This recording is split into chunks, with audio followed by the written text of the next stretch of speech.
ಓಂ ಶ್ರೀ ಗುರು ಬುದ್ಧ ಬಸವ ಅಂಬೇಡ್ಕರ ಹರಳಯ್ಯ ನಮಃ. ನಾನು ಮಾದೇವಪ್ಪ ಯಲ್ಲಪ್ಪ ಹೊನ್ನಕಸ್ತೂರಿ, ನಿವೃತ್ತ ಕ್ಷೇತ್ರ ಶಿಕ್ಷಣಾಧಿಕಾರಿಗಳು, ವಿಜಯಪುರ. ಶ್ರವಣ ಮಾಡುತ್ತಿರುವ ಎಲ್ಲ ಸದ್ಭಕ್ತರಿಗೆ ನನ್ನ ಶರಣಾರ್ಥಿಗಳು. ಪರಮ ಪೂಜ್ಯ ಡಾಕ್ಟರೇಟ್ ಹವಾಮಲ್ಲಿನಾಥರ ಭಾಗ್ಯಲಿಂಗ ಆಶ್ರಮ, ಭವಿಷ್ಯಲಿಂಗ ಆಶ್ರಮ, ಮನಗೂಳಿ. ಮತ್ತೊಮ್ಮೆ ಶ್ರವಣ ಮಾಡುತ್ತಿರುವ ಎಲ್ಲ ಸದ್ಭಕ್ತರಿಗೆ ನನ್ನ ಶರಣಾರ್ಥಿಗಳು. ಇಂದು ನಾನು ಜೀವ ಮತ್ತು ಈಶ್ವರ ಎಂಬ ವಿಷಯದ ಮೇಲೆ ಒಂದೆರಡು ವಿಚಾರಗಳನ್ನು ಹಂಚಿಕೊಳ್ಳುತ್ತಾ ಇದ್ದೇನೆ. ಈ ಜೀವಾತ್ಮನಿಗೆ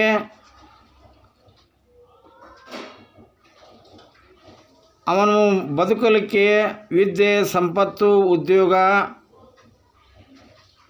ಹೆಂಡರು, ಮಕ್ಕಳು ಪ್ರಮುಖ ಪಾತ್ರ ವಹಿಸುತ್ತವೆ. ಆದರೆ ಅವುಗಳ ಸಂಗಡ ಮಾನವೀಯತೆ, ಉದಾರತೆ, ಔದಾರ್ಯ, ದಯೆ, ಕರುಣೆ, ಪ್ರೀತಿ, ಅನುಕಂಪ, ಅನ್ಯರ ಬಗ್ಗೆ ಗೌರವ ಮುಂತಾದ ಸದ್ಗುಣಗಳನ್ನು ನಾವು ಹೊಂದಬೇಕು. ಕೇವಲ ಹೆಂಡರು, ಮಕ್ಕಳು, ರಕ್ತ ಸಂಬಂಧಿಕರೇ ಅಷ್ಟೇ ಇದ್ದರೆ ಸಾಕು ಎನ್ನುವ ಮನೋಭಾವ ಇರಬಾರದು. ಕೆಲವರು ತಮ್ಮ ಅಂತಸ್ತಿಗಾಗಿ, ಘನತೆಗಾಗಿ, ತಮ್ಮ ಲೆವೆಲ್ಗಾಗಿ ಬಡಿದಾಡುತ್ತಾರೆ. ಇದು ವನಜಂಬ, ಡಂಬಾಚಾರ, ಪ್ರದರ್ಶನ, ನಾಟಕ, ಆಡಂಬರ ಜೀವನದಲ್ಲೇ ಕಾಲ ಕಳೆಯುತ್ತಾರೆ. ಇಂಥ ಸ್ವಭಾವವಿರುವವರು ಜೀವನದಲ್ಲಿ ಶ್ರೇಯಸ್ಸನ್ನು ಪಡೆಯುವುದಿಲ್ಲ. ನಾವು ಜೀವನದಲ್ಲಿ ಯಶಸ್ಸು ಸಿಗಬೇಕಾದರೆ ಪ್ರತಿಯೊಬ್ಬರೂ ಹಿರಿಯರ ಆಶೀರ್ವಾದ, ಗುರುಗಳ ಮಾರ್ಗದರ್ಶನ ಬೇಕೇ ಬೇಕು. ಹಿರಿಯರನ್ನು, ತಂದೆ ತಾಯಿಗಳನ್ನು ಗೌರವಿಸಬೇಕು. ಜೀವನದಲ್ಲಿ ಅಂದಾಗ ಸುಖ, ಜೀವನ ಸಮೃದ್ಧಿಯಾಗುತ್ತದೆ. ಇತ್ತೀಚಿನ ದಿನಗಳಲ್ಲಿ ಅಸಮ್ಮತವಾದ ಕಾರಣಗಳಿಂದ ತಂದೆ ತಾಯಿಯರನ್ನು ವೃದ್ಧಾಶ್ರಮಗಳಿಗೆ ಸೇರಿಸುತ್ತಿರುವ ಘಟನೆಗಳು ಹೆಚ್ಚಾಗುತ್ತವೆ. ಹೆಂಡತಿ ಬಂದ ತಕ್ಷಣ ಅವರು ಇರಬೇಕು ಒಂದು, ನಾನು ಇರಬೇಕು ಒಂದು, ಹೀಗೆ ವಿನಾಕಾರಣ ಕಾರಣ ಕೊಟ್ಟು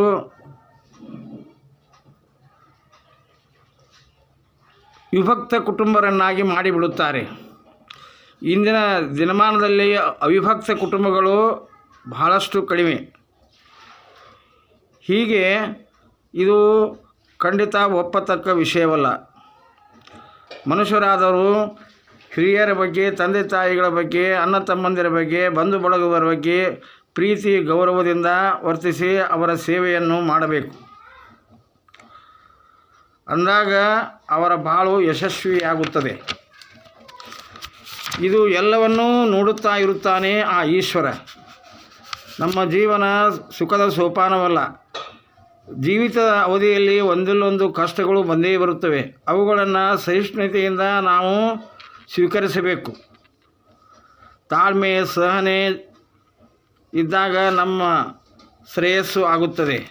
ಅದುವೇ ಜಪತಪ ಎನಿಸುತ್ತದೆ. ಭಗವಂತನು ಎಲ್ಲವನ್ನೂ ನೋಡುತ್ತಾ ಇರುತ್ತಾನೆ. ಅವನು ಕಣ್ಣು ಮುಚ್ಚಿಕೊಂಡು ಕುಳಿತಿರುವುದಿಲ್ಲ. ಒಂದು ಮರವೊಂದರ ಮೇಲೆ ಎರಡು ಹಕ್ಕಿಗಳು ಸ್ನೇಹ ಭಾವದಿಂದ ಕೊಂಬೆಯೊಂದರ ಮೇಲೆ ಕುಳಿತಿರುತ್ತವೆ. ಅವುಗಳಲ್ಲಿ ಒಂದು ಮರದ ಫಲವನ್ನು ತಿನ್ನುತ್ತದೆ, ಮತ್ತೊಂದು ಸುಮ್ಮನೆ ನೋಡುತ್ತಾ ಕುಳಿತುತ್ತದೆ. ಈ ಎರಡೂ ಹಕ್ಕಿಗಳ ದೃಷ್ಟಾಂತ ಜೀವ ಮತ್ತು ಈಶ್ವರನನ್ನು ಪ್ರತಿನಿಧಿಸುತ್ತವೆ. ಹಣ್ಣನ್ನು ತಿನ್ನುವ ಹಕ್ಕಿಯು ಜೀವವಾದರೆ ಅದನ್ನು ನೋಡುತ್ತಾ ಇರುವ ಹಕ್ಕಿಯು ಈಶ್ವರ. ಶುಭಾಶುಭ ಕರ್ಮಗಳ ಫಲಮೋಕ್ಷವೇ ಜೀವ. ದೇಹಾಭಿಮಾನವಿರುವ ತ್ರಿಗುಣಾತ್ಮಕ ದೇಹದೊಡನೆ ತನ್ನನ್ನು ಗುರುತಿಸಿಕೊಂಡು ಅವಿದ್ಯೆಯ ಮುಸುಕು ಹಾಕಿಕೊಂಡು ಜೀವ ಹಣ್ಣನ್ನು ತಿನ್ನುತ್ತದೆ. ಇನ್ನೊಂದು ಹಕ್ಕಿ ಹಣ್ಣನ್ನು ತಿನ್ನದೆ ಮೌನವಾಗಿ ನೋಡುತ್ತಾ ಕುಳಿತಿರುತ್ತದೆ. ಅಂದರೆ ಅವನು ಈಶ್ವರ. ದೇಹದೊಡನೆ ತನ್ನನ್ನು ಗುರುತಿಸಿಕೊಳ್ಳದ ಈಶ್ವರನಿಗೆ ಕರ್ಮಫಲ ಮೋಕ್ಷವಿಲ್ಲ. ಅಂದರೆ ನಾವು ಜೀವನದ ಜೊತೆಗೆ ಈಶ್ವರನಿಗೆ ಯಾವ ರೀತಿಯಾಗಿ ದೇಹದ ಅಭಿಮಾನ ಇರುವುದಿಲ್ಲವೋ ಹಾಗೆಯೇ ನಮ್ಮ ಜೀವನ ಸಾಗಬೇಕು. ಆದರೆ ಹಣ್ಣನ್ನು ತಿನ್ನುವ ಹಕ್ಕಿ ಆ ಮಾಯೆಯ ಬೆನ್ನು ಹತ್ತಿರುತ್ತದೆ. ಈಶ್ವರ ಮಾಯೆಯ ಬೆನ್ನು ಹತ್ತಿರುವುದಿಲ್ಲ. ಜೀವನಾದರೂ ಆ ಮಾಯೆಯ ನಿಯಂತ್ರಣದಲ್ಲಿ ಇದ್ದಾಗ ಮಾತ್ರ ಜೀವನ ಪರಿಪಕ್ವವಾಗುತ್ತದೆ. ಹೀಗಾಗಿ ಐಹಿಕ ಭೋಗಗಳ ಆಗರವಾದ ಮಾಯೆಯ ಪ್ರಭಾವದಿಂದ ಎಲ್ಲರೂ ಹೊರತಲ್ಲ.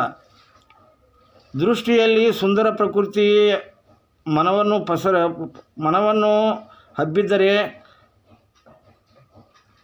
ಅವನು ಪರಬ್ರಹ್ಮ ಸ್ವರೂಪನೇ ಆಗಿರುತ್ತಾನೆ. ಅವನಿಗೆ ವಿಕಾರಗಳು ಇರುವುದಿಲ್ಲ. ಒಂದು ವೇಳೆ ಮಾಯೆಯನ್ನು ಮೈಗೂಡಿಸಿಕೊಂಡಾಗ, ಮಾಯೆ ಬೆನ್ನು ಹೊತ್ತಿದಾಗ ನಮಗೆ ಅರಿಷಡ್ ವರ್ಗಗಳು ಕಾಡುತ್ತವೆ. ಆದ್ದರಿಂದ ಅರಿಷಡ್ ವರ್ಗಗಳ ಆಕರ್ಷಣೆಗಳ ಬೆನ್ನು ಹೊತ್ತದೆ. ಹರಿಯೇ ಸರ್ವೋತ್ತಮ ಹರ ದೇವೋತ್ತಮನೆಂದು ಆ ಭಗವಂತನ ನಾಮಸ್ಮರಣೆಯಿಂದ ನಾವು ಬಾಳಿದ್ದೇ ಆದರೆ ನಾವು ಮಾಡಿದ ಕರ್ಮ ಫಲಮೋಕ್ಷ ನಮ್ಮನ್ನು ತಾಗುವುದಿಲ್ಲ.